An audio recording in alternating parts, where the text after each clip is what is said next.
ladies and gentlemen. Welcome to the Double Dirty Show with your two main men, Brian and Roland. Roland, say hi, please. Hello there. All right. This is going to be a new podcast here on our channel.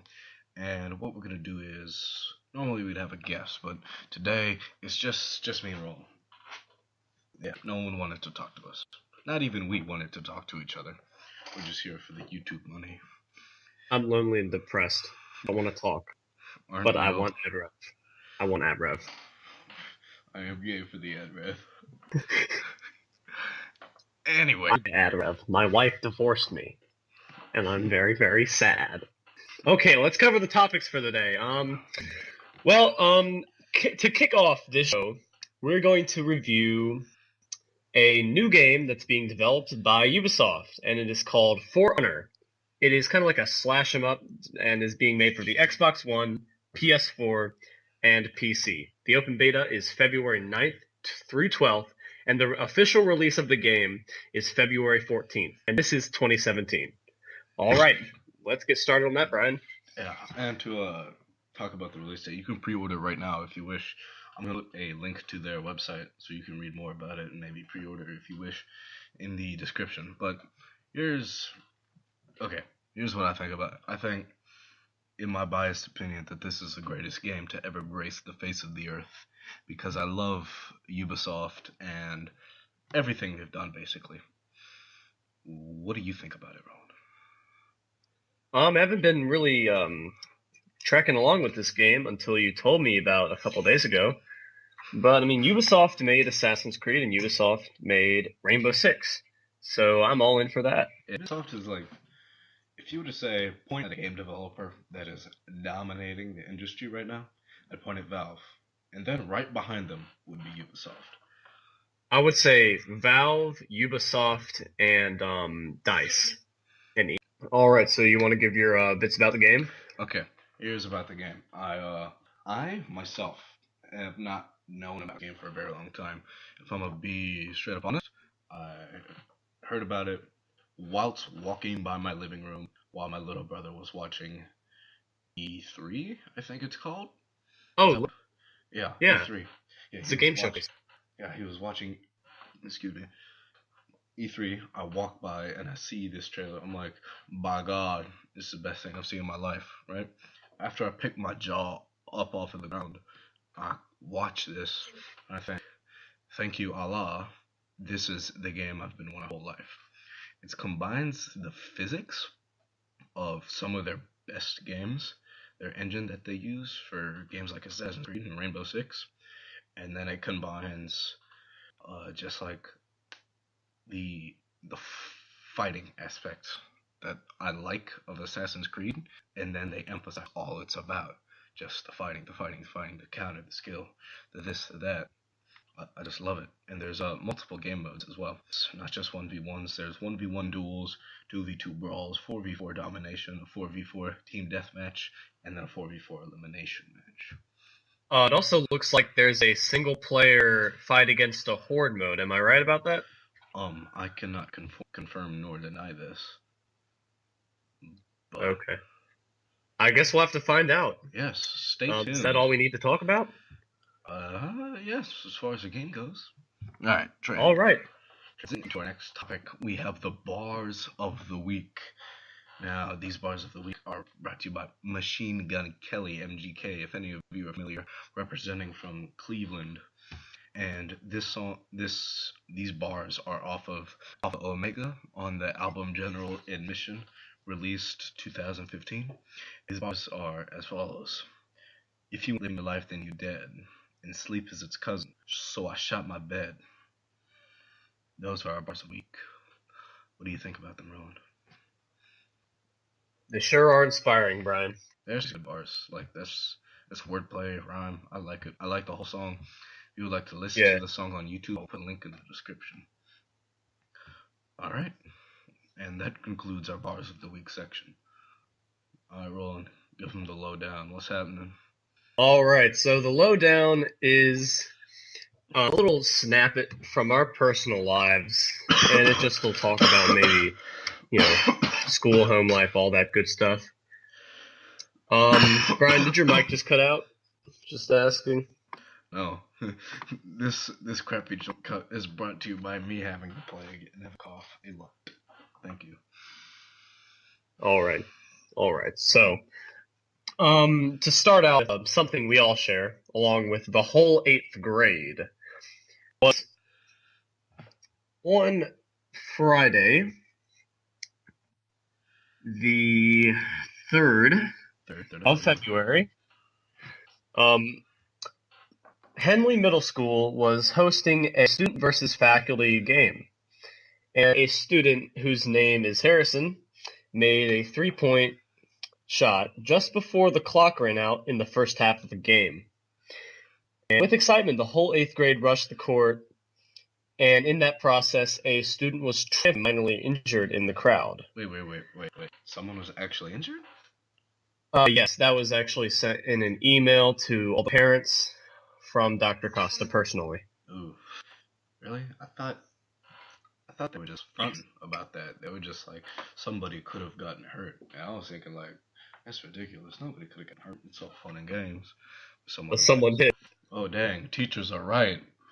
But yeah, the whole 8th grade was sent back to the classroom, their classrooms, and the basketball game ended having no players to compete against the teachers, as the whole student team consisted entirely of 8th graders. Ooh, let me stop you right there. That's not actually what happened. What happened was all the 8th graders in the bleachers got kicked out, but the 8th graders that were playing got to stay, and then all of the people that were sitting on the floor just stole the 8th grade's bleachers. So yeah, the 8th grade. What about the people on the bench? Because, I mean, I heard people did not get to play. No. I think everyone got to play. Games went on. No, really. Harrison got shut down. I was here. Yeah, so, Okay, how about this? Who was there? Answers me. Okay, so I'm gonna have to trump you on this right there. Now, but I've been more involved in the next part here, which was researching a so-called protest that was arranged by the students to show how the ending of the game was unjust. And the outburst was on social media, which I believe has led to the administration rescheduling the basketball game. That is astounding. And I actually also heard some people saying that they will rush the court no matter win or lose when the rescheduled game ends. That is atrocious. I don't have anything against it. I do. I think that our right to peacefully protest, which has been exercised somewhat, more or less, by the entire country in the past however long Trump's been in office, should be used exclusively for things that matter and not just. Well, I mean, this is a mainly rich and white school, so do you think they have anything else to do to care about at this moment? No, the rich white people need to put their rage at something, so I guess. Yeah. Yeah, sure. Protest today. And, I mean, I'm a communist revolutionary, so what the hell? Yeah, why not? Let's go. Revolutions everywhere.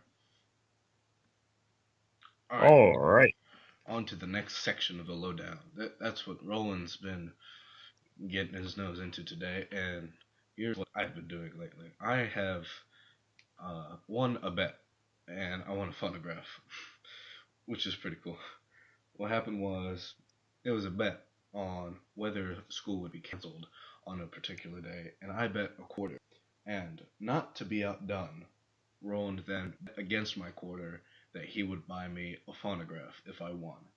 And then school was indeed delayed that day, and so I won, and I get a phonograph. So, yeah, it's cool. Roland, can you tell me about the phonograph that won? All right. So, it's mid-20, I believe. Decent condition. I actually got it for... Continue, please. I won't spoil the price, Brian. I'm not going to tell you. But it was not $80 as the price was listed. It was lower. Nice. But anyways, it has a very short stature, to be honest. I had an upright Victor from 1924. It was one of the art case models that was regularly available to the public, not as a special order, but a factory-produced machine. And it's shorter than most others, so you'd think that one is short, but no, this one that I got, Brian, is even shorter. So, sad. Yeah, that is sad. I'm a person, especially for my age. I'm not trying to pull out my back playing a record. I'm I was like 5'4" in 5th grade. I was 6 in 6th grade. I was a big person back then. I hit puberty in like mid 5th grade. I hit puberty once when I was 3 and the second time when I was 12. So, records they sound wonderful. Not many people know this, like our age, 20, 30, 40 even? No, probably not, but your early 40s, late 30s, you probably have not owned a record player for yourself. You might have had one of your parents or an older friend, but not a lot of people in this generation in particular have gotten a chance to experience how good these records actually sound. Like, they sound nice if you have a good record player and a working record. Roland, you yourself have a substantial collection of records and a Victrola, as you mentioned before. Could you tell us about it and how you got it and what would inspire you to get one? Yes, sir. So what the deal was, how this all started is I'll take it away with that is, I was at my grandparents' house and went to music playing pool. And my grandfather noticed I was listening to, early 45s, like, Archie Shebley and Chuck Berry on my phone, recordings of early 45s. And, he said, hey, do you want a record player? I know you like all this old stuff. I'll give you a bunch of records. And he did. And also gave me a big pile of 78s. But the record player was only 2 speeds. So I went on a long hunt for a Victrola or a Silvertone or an Edison Diamond disc player. I was looking all over the place for a bunch of different things and a bunch of different varieties. And what ended up happening is I was on the new Facebook Marketplace, which I absolutely love. It has gotten me so much stuff in so much quality with a great experience. It's just professional. But there was an ad for a Victrola. As I was using the Victor Victrola page, which is a trusty website, which is very resourceful. If you are looking into Victrolas or you own a Victrola, please use it. I searched up the model number, as I always do when I find a phonograph I like, and the model number was VD360. And it turned out to be a rare upright model from 1924 that was produced in around 1300s. Yeah, around 1300 models, but only 3 are known to exist now. So that makes it well over what I paid for it, which I will tell you the truth here, it was $250. It is kind of rough, but it's a remarkable machine. Has a number 2 reproducer, a quite large horn, and a 4th spring motor. That's phonograph talk, if you don't know, but if you're interested in a phonograph, a wind-up Victrola, or a record player, I completely endorse it as long as you know what you're doing, which we will supply you with the knowledge on this show in this last segment here. Brian? Yes. You will All need right, to supply so knowledge. I am far from what we would consider a supplier of knowledge.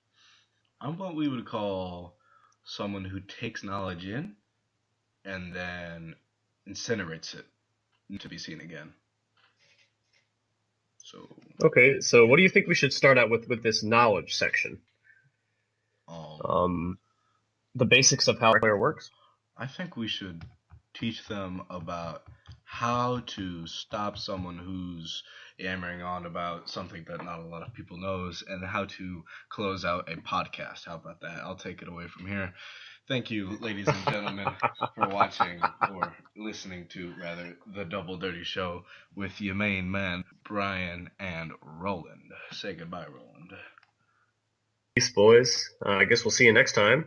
Yes, we will. And as you were led out by my beautiful voice, please take a listen to our outro music, a sample from the album Politics, coming out soon. Stay tuned.